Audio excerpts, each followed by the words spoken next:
how did your medical colleagues react to seeing you on the air putting forward presentations? The reception in the medical profession was overwhelmingly positive.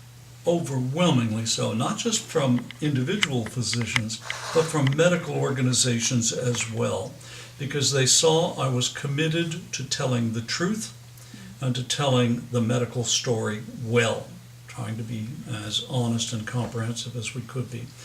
There were a few outliers, usually those who felt criticized because they were practicing, engaged in bizarre practices that I criticized on air. But by and large, I would say I was not only overwhelmingly accepted, but incredibly well supported. I was a gynecologist.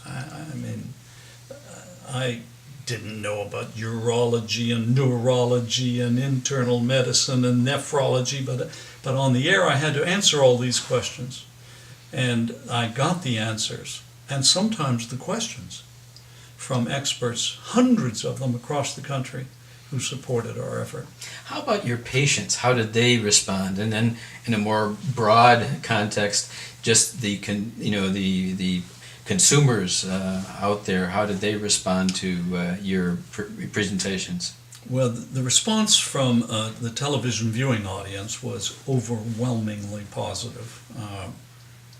The ratings for KNBC in Los Angeles went up 39% during the month we did our weight loss series. A similar experience with the breast cancer series at KBC. So there was never any question about that. My patients thought it was amusing. And when a year later, I started on the Today Show, my partner covered me magnificently. If I was away in New York, he would see my patients. So we did it in such a way, I remained on call by phone all the time, that when I stopped practicing 3 years later and told patients that I just didn't feel I was doing a good job, a few with whom I was particularly close accused me of being dishonest. Why didn't you just admit you didn't want to practice anymore? And in fact, what they did not appreciate is I was doing it with mirrors. Yes, they were covered, but that's not the way one should practice medicine, I don't think.